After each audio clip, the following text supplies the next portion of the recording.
I'm Shmelky Diamond, and this is Sorry, Not Sorry. Hello, everybody. Welcome to episode 5, I think it is, of Sorry, Not Sorry. I'm Shmelky Diamond, and I have with me today a very special guest, Shia Lazer Teitelbaum. You might know him from Shield, from around KJ, but he is so much more than just any other person. He is a hypnotist, a therapist specializing in CBT, and I believe rejection therapy, if I got it right. Yeah, that's it. We'll discuss it. Yeah, we'll get to it. Yeah. So this is going to be an emotional episode. This is going to be a heavy episode, and this is going to be amazing and crazy. So here we go. Let's be vulnerable. Okay, so why don't you tell me about where you grew up and your family and what made you want to do this? Oh, wow. Okay, first, thanks for having me. Thank you for coming. As you know, yeah, and Shmelk is a good friend. Comes to Daven and Shield, and we enjoy him very much. Thank you. Yeah, you're a deep person, and I enjoyed listening to the podcast. I interviewed you. Nachi Gordon made a good job. Thank you. Made a good job, whatever it was. So my English is not the best. I grew up in Kiryas with speaking Yiddish all my years until I was 20, I think, and then I started to, going into something. So yeah, so let's if I will make any mistakes, you will. I will not correct you, and I'll tell you why. Because this is why? In therapy, we say it's a safe space. This is a space for people to be open, to be real, and I'm not here to correct people. I mean, unless it's like something ridiculous, which I doubt it will be. But, I actually do have stories about that, but nothing I can share on here. So, yeah. So that's that. So with Avruga, so I grew up in Kiryas, living in being a good kid all my life. I was like one of the top in my class. I had Baruch Hashem good head, and I pretty much I get along good with the friends, and I was good. I was a good kid, listening and bringing everything, and I grew up in a very good family, very respected family in the community. My father is one of the Valatznias who oversees the religious part of the community. So I didn't want to mention that, actually. I didn't want to get into that because, no, I'm happy that you did because I didn't know if you wanted to tie that in. But yes, your father is actually the head of it. He's the spokesperson, as they say, which, is obviously something that all of us fear. But he's a very nice man. Very nice man. Yeah, he is. So I would say this is it has a good part to it, and it has like a little bit of challenging to it because everybody knows him. He's a very popular guy, and I think if I had one challenge in my growing up, was it that people recognize him and make fun of him and so because as the kids, he is like, they look at him at some point when they want to do trouble. He is like someone who oversees the trouble that the young boys might do. So they look at him as an enemy. So some people make fun of him, and I guess this bothered me very much. And in the community as a whole, he's a very respected person. Oh, extremely. So he is, yeah. But it just as a kid, it's very important to have the approval of the friends, and so this is something that I would say was a hard thing as growing up. Other than that, because I was I did well, so I was pretty good, and the friends liked me, and the Rebbeim, the Yeshiva, the teachers, everyone loves me. So I had pretty a good childhood growing up. I was I was the 10th child out of the 10 children. We have 11 children. My brother, who was the one the next, who was the 11th child, is a Down syndrome. He was 3 years younger than me, but it was never something we hide, or I never had a bad experience with him. Meaning, my friends never make fun of him, and I don't remember any bad thing growing up because I had a brother like this. There was a stigma in our, so, well, okay, I guess one of the things that I kind of like to do that I learned from other podcasts is I like to kind of weave in and out of topics, because this way it gives you kind of a chance to think about it more. Something that I heard somebody say, and it's true. If I ask a question or you say something and then we kind of veer off, but then we veer back. So there was a stigma in our society about both mental illness and any kind of physical illness, Down syndrome especially. And that's amazing that your family was not affected by it, and that you weren't, you weren't, for lack of a better word, ashamed. And I know that that's a horrible word to use today regarding a Down syndrome child, right? Because there's so much support for it in our community and all of that. But there's, back in the day, we're talking the late 80s, early 90s, that's what it was. Other thing I want to ask you is, just curious about your father, because when you say that everybody likes you, like, guys, he's not saying that, out of conceit. It's true, because he's a really, really nice guy. If you're ever having a really bad day and you just need that person with the smile, go to Shia Lazer, because he is the one. Wow. Meet him in the coffee room in Shia, because he is the one who's going to make you feel better. He's just a nice guy. And Baruch Hashem for that. So, we're all together, right? And everybody here has to put their kids into school. And do you have pressure now, of people, let's say, who for whatever reason, might have issues with the Tznius committee? Do people ask you for favors? Do you ever feel like people judge you now, or, people have to hide from you? No, I don't feel it at all. I mean, I would say that it's not comfortable when somebody get in trouble with my father and he's telling me about this. But I don't think of it. I mean, after the conversation, I never think it over. I mean, it's not something that I take it at any way bad, and it happens, like, I would say 3 times a year. I mean, it's very not often. I think people don't hide anything from me, being they know I'm not a part of the group that oversees this. So I think it's pretty much this is the way. Again, I feel this way. I feel pretty comfortable in the community, even with my father being the one who oversees everything.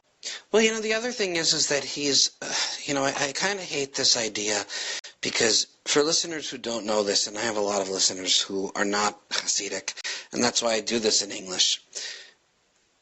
Yes, there is a VAD, meaning there's a committee that oversees modesty and Kiryas Joel, and really, if you want to live here, you have to be respectful, and that's something, I am so far from perfect.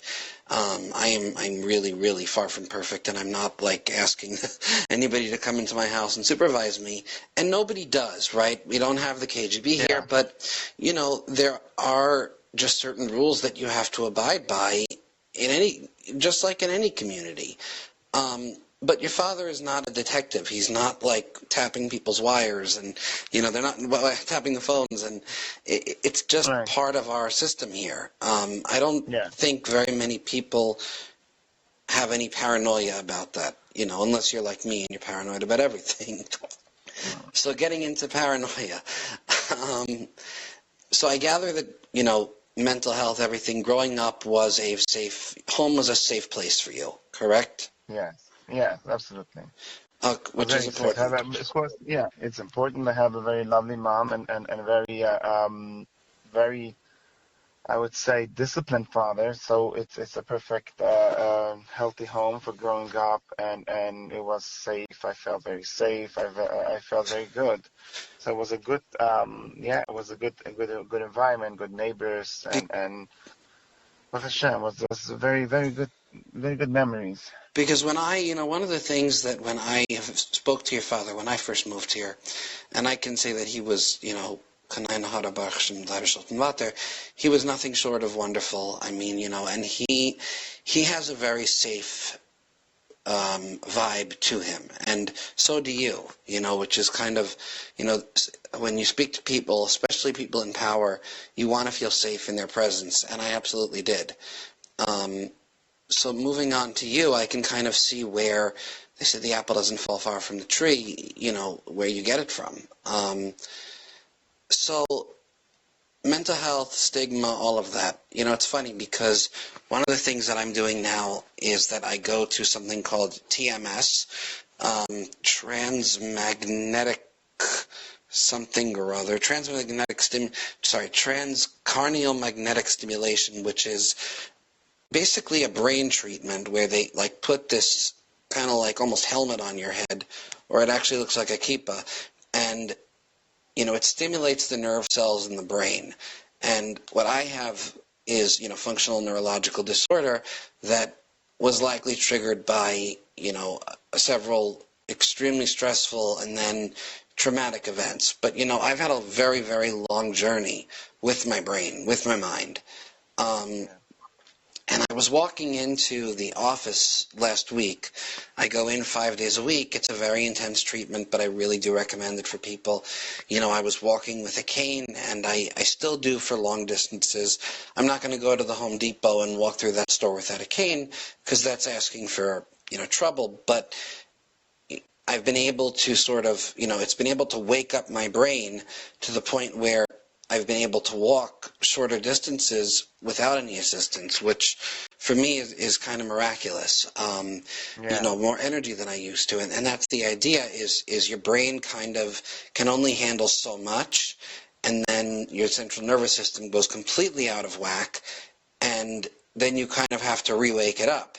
So, and I was walking into the office, and walking down the hall was another Hasidic couple. I'm a guest from Kiryas Yoel. And I was thinking, should I, wait for them to leave and then go into the office? Because they do everything there. They do that. They do therapy. It's a full suite of pain management and mental health care, right? So I thought, well, maybe I'll just wait in the lobby. And then I said, you know what? Wait a minute. I'm not going anywhere that's embarrassing. What should I be ashamed of? I'm taking care of myself. And I think that in our community, it's really amazing to watch. It's actually magnificent to watch, kind of an acceptance and an embracement of, healing, right? Of pain, and that emotional pain is real pain. Trauma is a thing. It doesn't mean a car accident. It can be anything. It can be a bad relationship. It can be a bad divorce. It can be, a number of things, childhood issues. And that's really awesome to watch. So for you, what is your specialty in therapy? Because hypnosis has been used for therapy before. Yeah. So hypnosis is again. So let me go back a little bit where I get into therapy bichlal. I would say after I got married, I started working in a maspik for people with special needs. I worked there for 10 years. This was my place where I spent the beginning of my adulthood. It was a very nice place, and I liked the idea of helping people. I did listen to some recordings and kind of podcasts who spoke about therapy. I was drawn into it. I just liked the idea. So afterwards, I called on one influencer whose name is Shlomo Yankov Osner. He's a great speaker. He used to talk in Kol Mavasser. And I asked him if he would like to teach a class of Ingalat, how to help teenagers. So he agreed. We spent 1 year with him. In the middle of the year, he got introduced to a training of hypnosis, and he asked in the class whoever wants to join. So I wanted to join. I was fascinated with the idea of hypnosis, and I practiced the hypnosis since then, and with different different approaches how to heal trauma with hypnosis. There's someone called Cal Banyan who uses a 5-path hypnotherapy. I think it's a very nice idea. This is a way of going into past trauma, reminds people of forgotten stories and scenarios, and makes kind of inner child bond and heals the inner child. And later on, I got introduced to another training who covers a lot of traditional therapy and deep understanding into psychology of the mind, how it works and what's going on. So I was drawn into CBT because I think simple. A lot of people always look for tricks, and I think the simplicity is the best trick ever. If you know what I mean. I mean, people look for all sorts of diets, let's say, to do all sorts of tricks. They'll eat only meat, only this, only that. It's so, it's a whole chachma. When you do the simple thing, a lot of times I think in simplicity lies the answer. CBT is a very simple thing, common sense thing that I see it and I've been through it and I believe in it very, very much. Because, CBT, cognitive behavioral therapy, which is kind of understanding where your thoughts come from. What makes you think this or that, right? So I'm less focusing again on the cognitive side. There's a lot of ways how to look at it. But I mean, the thing is, you know where you want to go. That's the cognitive part is to understand whatever is going on. If it, let's say, if you're scared of flying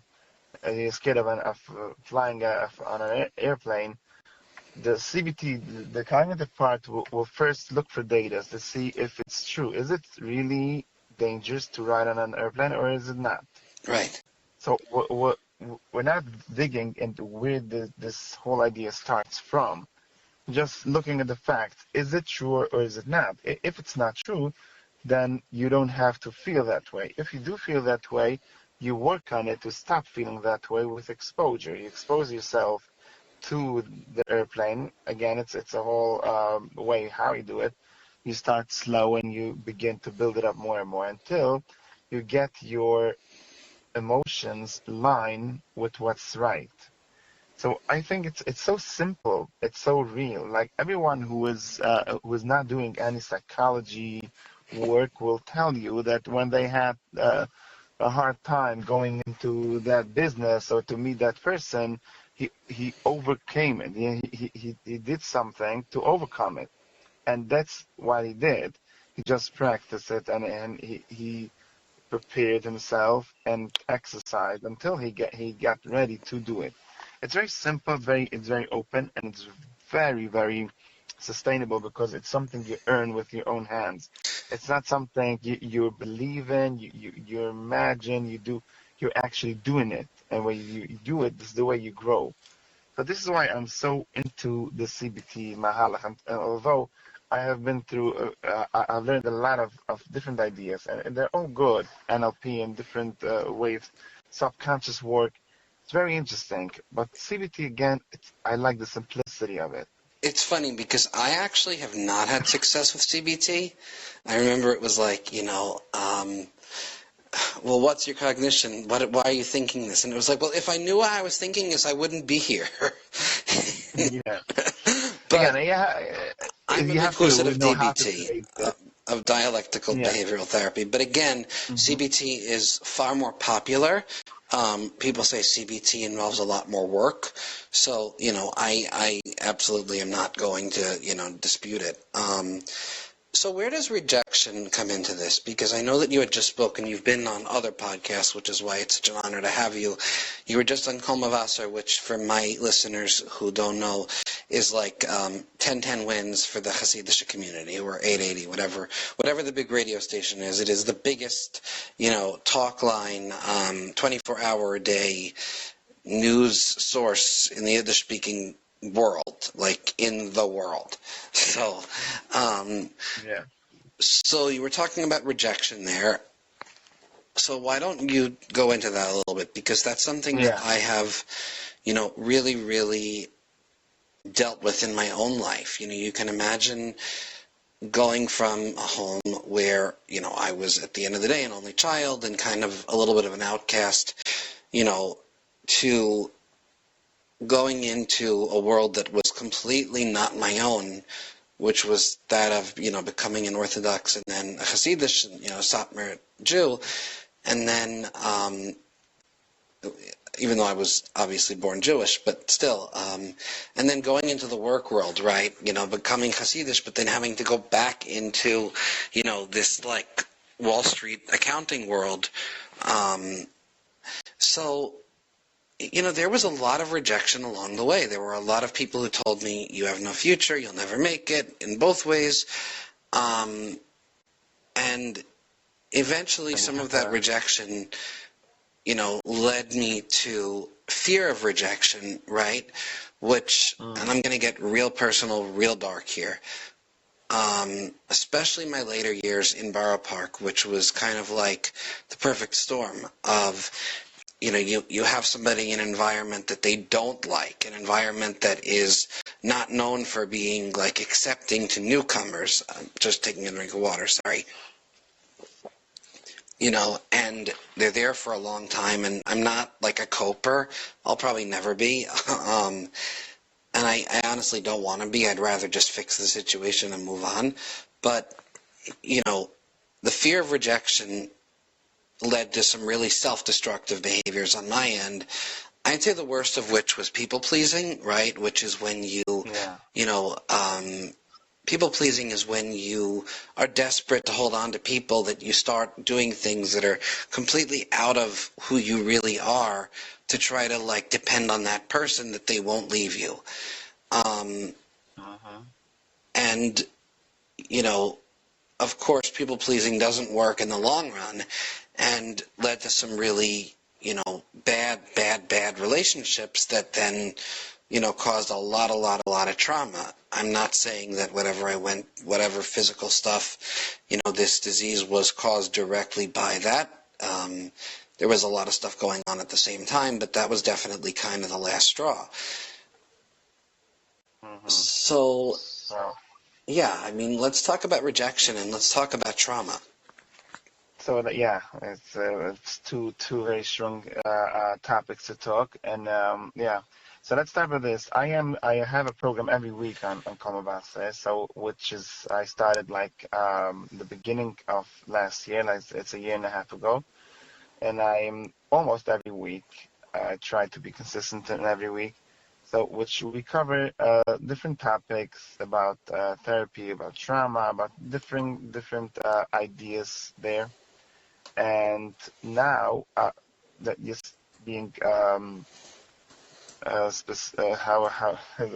talking about myself, um, I like to do challenges for myself. Like everybody who's in the line of doing therapy likes to use the tools for himself to Right. improve himself. So I like the idea of having a challenge. Let's see if I can do this in 30 days I can reach this goal. Let's see if I can learn this amount of Toida every day for the next 30 days.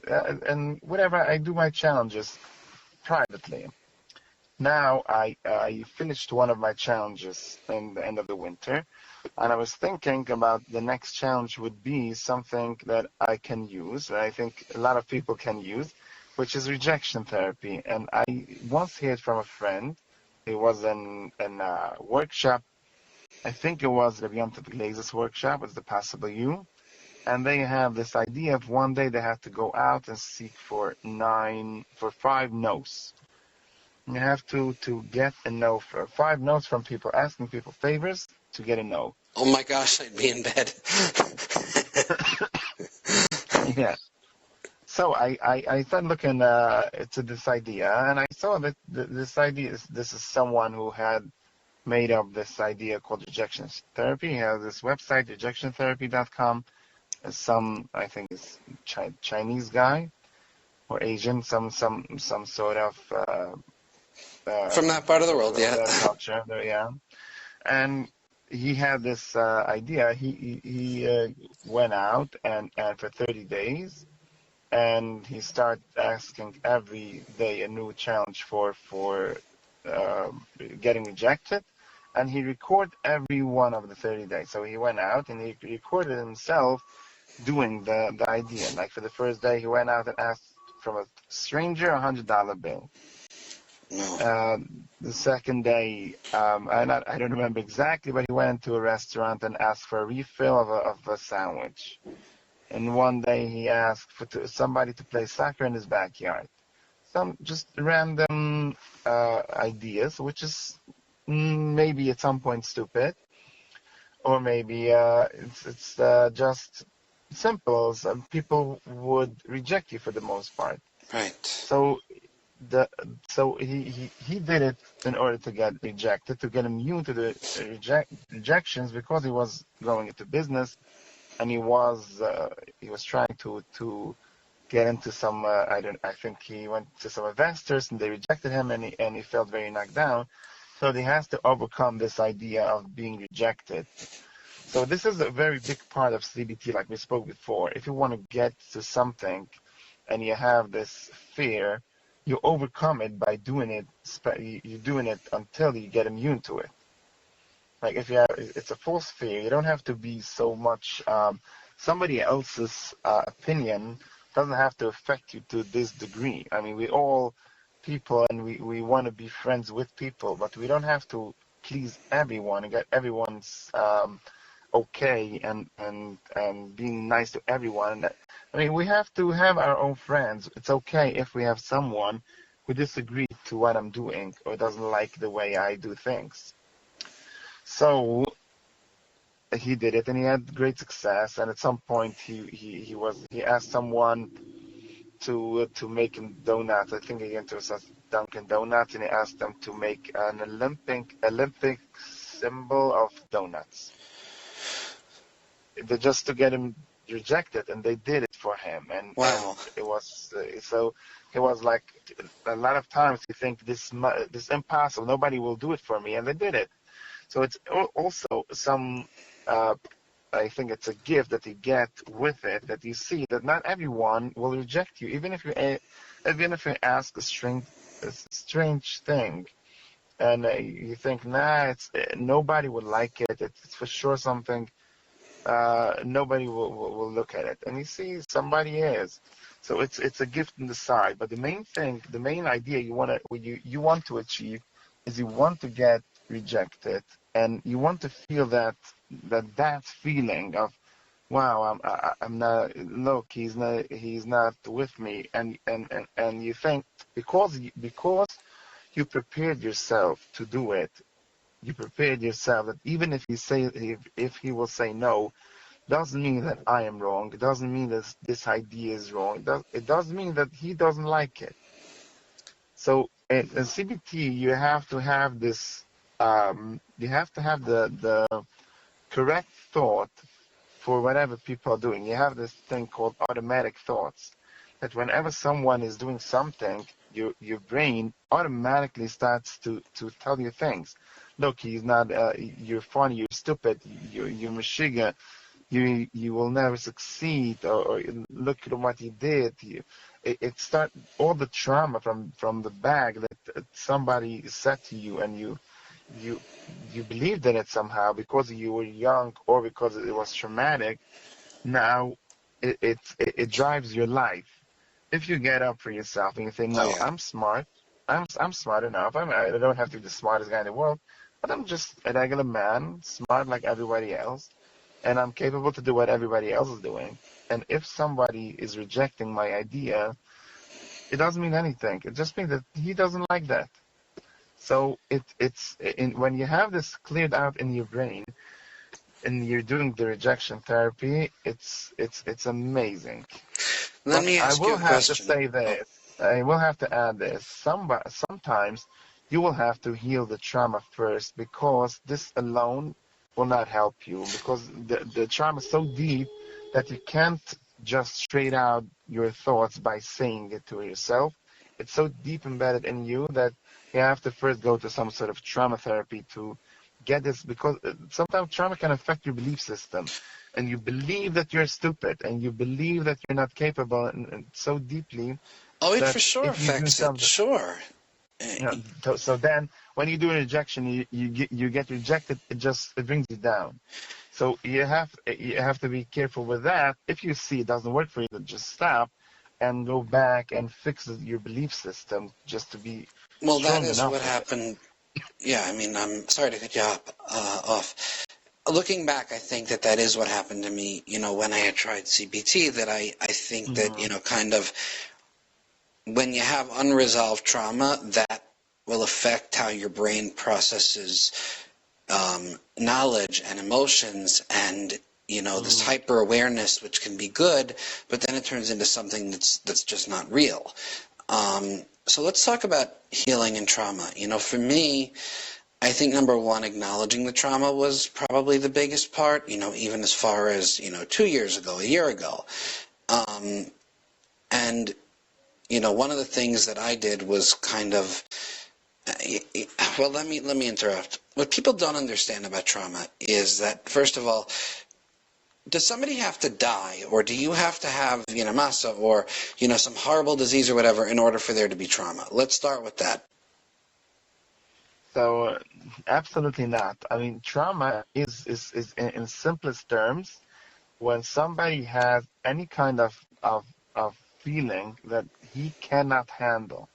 So it might be that it's even just a word of a friend, but because he was so connected to him and it was in that spot, he said it and it hits him so deep. So he didn't have the emotional capacity to digest it right. So it somehow he was drowned into that big emotion.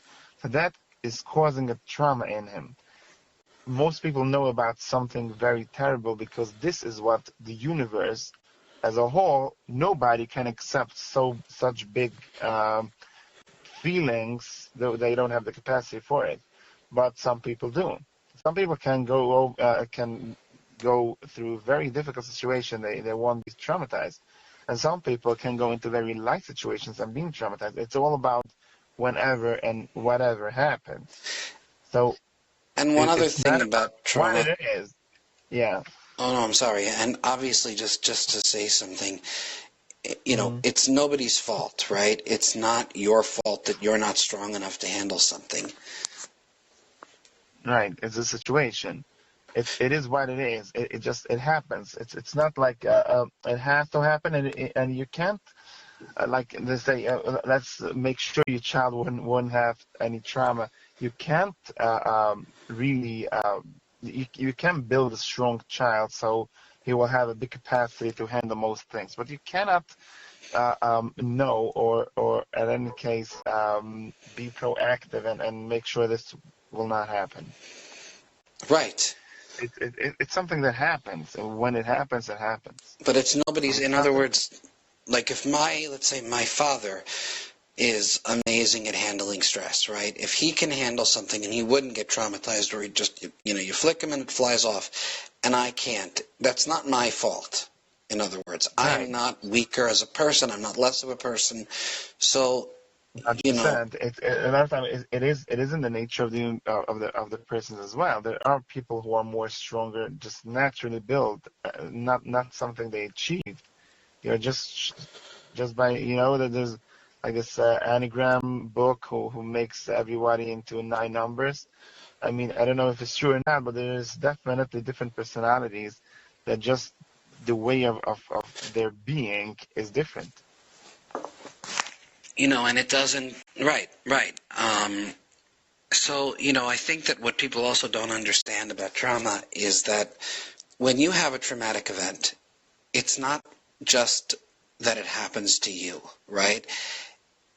I'm just going to give an example. Let's say that somebody goes through a divorce, and let's say a younger man has a very, very bad divorce after, whatever, 3 years of being married. And it's not just that the relationship ended. It's that now his entire life, his entire perspective has shifted. It doesn't just affect the way that he looks at his ex-wife. It affects the way that he sees himself. It affects his ability to trust other people. It affects the way he thinks people in a grocery store look at him. It affects the way that he thinks his friends see him. It affects the way he thinks his family sees him. And it affects the way that he goes into any future relationship, and sometimes even down to a friendship level or a neighbor level, because he's so damaged. So,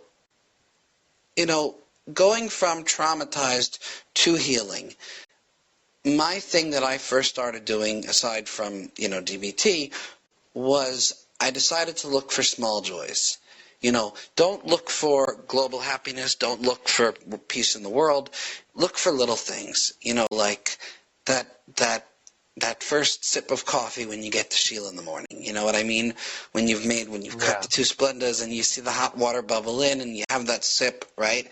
I'm not encouraging smoking, but that like puff of a cigarette, that first puff, those are small joys. Pulling up to the house and just, whatever, seeing a nice, the flowers in the garden blooming. But how do you as a therapist, where's the first healing point for trauma? And also being open about it is something that I decided was very healing. But I want to hear your perspective. If I were coming to you as a patient, what is the first step to healing? So for trauma, I use always hypnotherapy for trauma healing. So because in the healing world, there's a saying that nothing started after the age of 18. Oh, everything is rooted back because you might have the same person, same, let's say two people going through the divorce, same nature, same ideas, same everything was the same, and they both handled it differently because of the past experiences that built everybody in their own way. Right. So of course it's hard, but the way they accept it, because it goes back usually to under the age of 5. The way when people when we start to develop as people, and we go back to past experiences, and we go back and we establish a relationship between the bigger self, because the one who is sitting now in the office, and the past self, we call it the inner child, or the small you. Right. And you make this connection, and you help the younger you understand what's going on.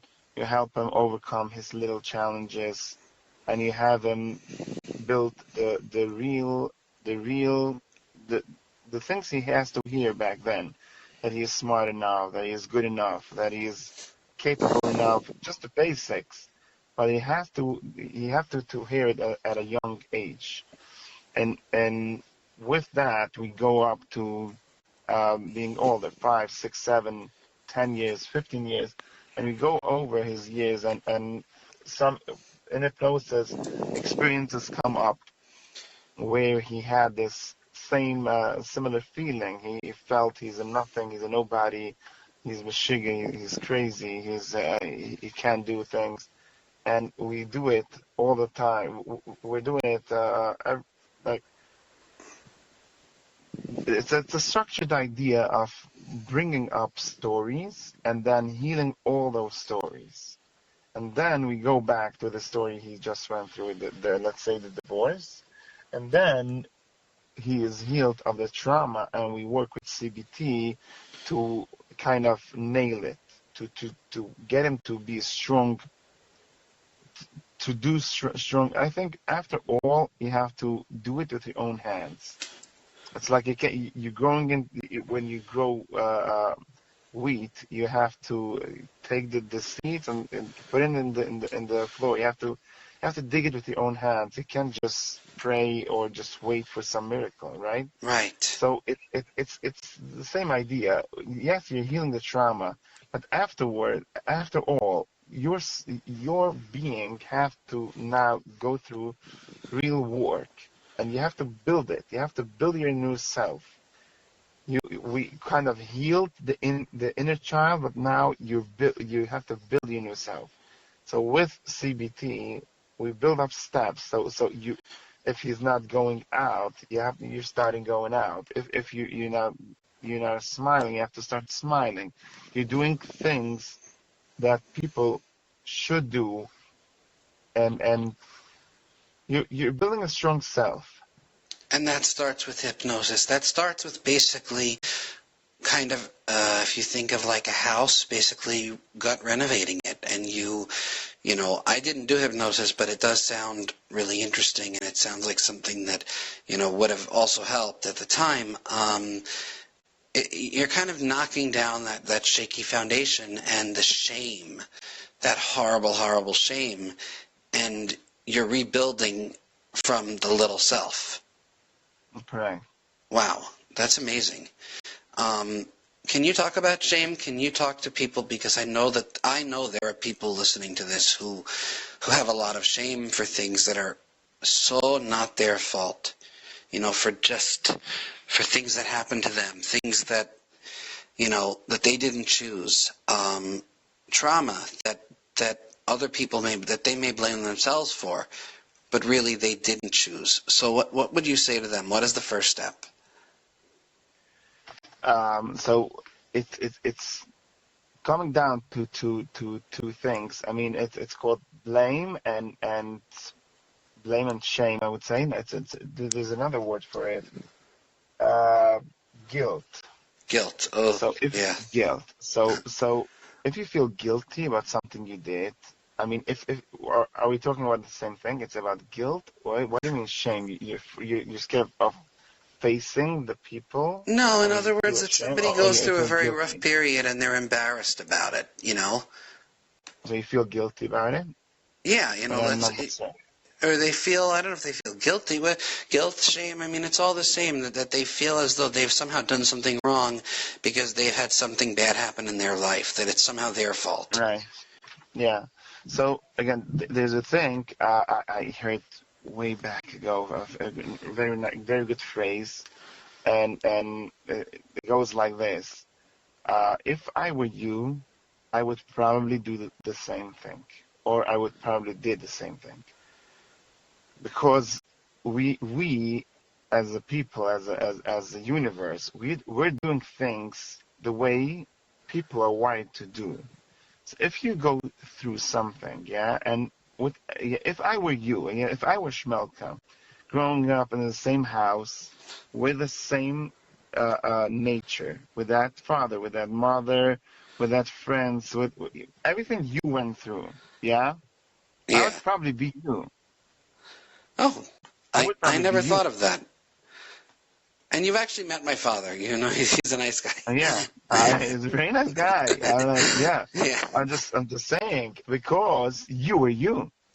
So right. if a person, if it's not like it's then, we're studying animals, right? A lion has this nature, and if he sees this, he eats of this, and he doesn't eat this. It's the nature of lions, right?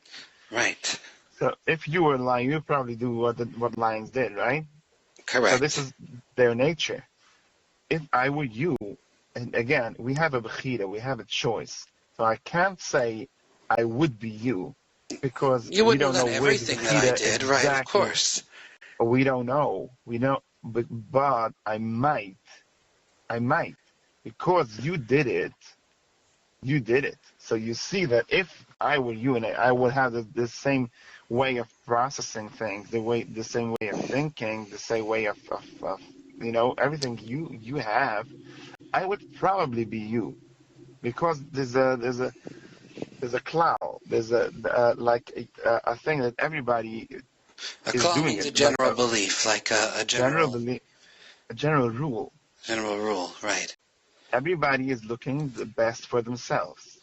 People want to help themselves. Sure, sure. People want to do the good for themselves.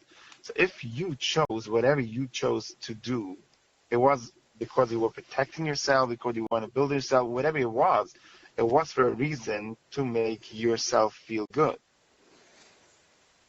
So this is what everyone is looking for, right? We want Wow. to feel good.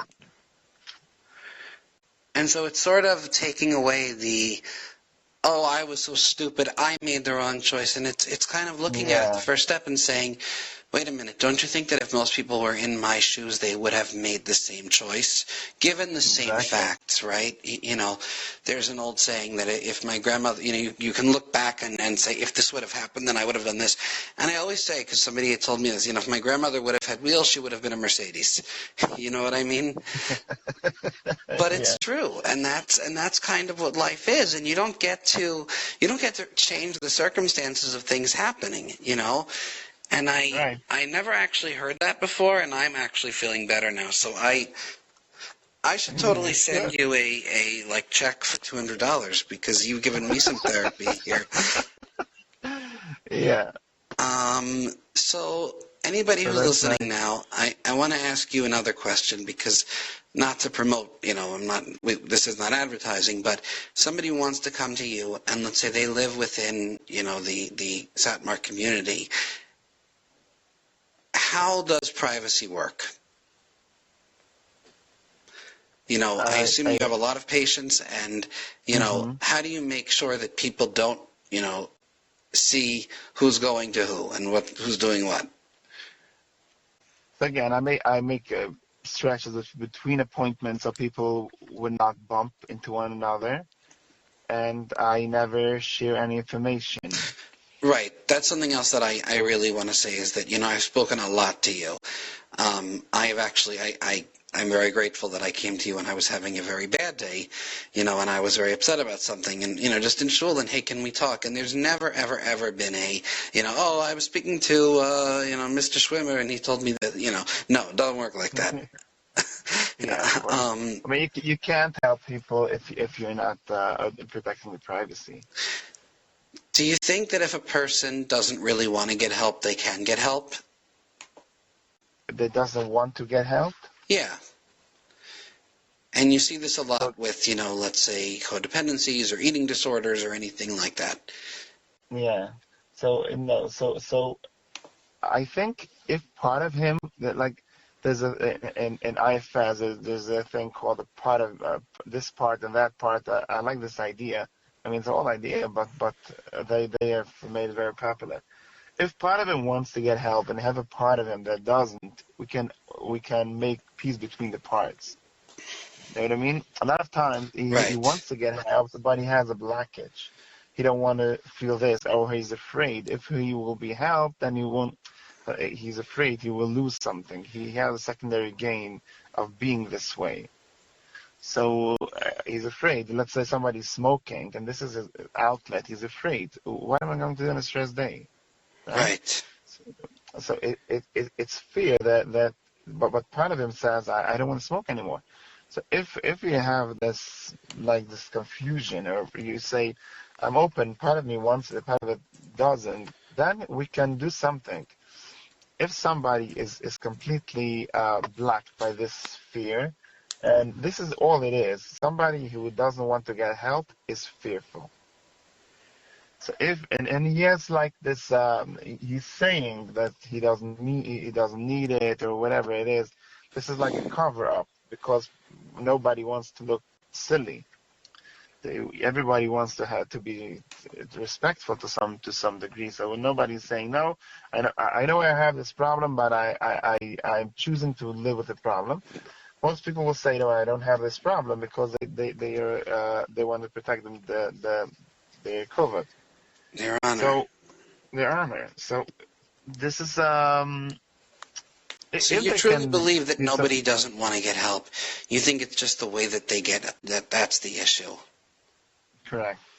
So if they can get like even if like this is a good break, like it was for somebody saying a part of me feels that way, it's an opener. Right, right. Okay, listen, I want to thank you for your time. Um, we have unpacked so much here. Shia Lazer Teitelbaum, it is an honor speaking with you. You are my friend, and you are also, just such an expert. And, thank you for being a safe person, a safe space. And on behalf of my audience, thank you for helping people, realize that there's help out there. So Yeah. Thank you so this much has for been having me amazing. again, Shmelka. It was amazing to have you as a friend. Thank And yeah, and you. keep up your work. Keep up Thank your work. you. Mine. And as always, sorry, not sorry. Sorry, not sorry. Take care. Thank you. Thank you.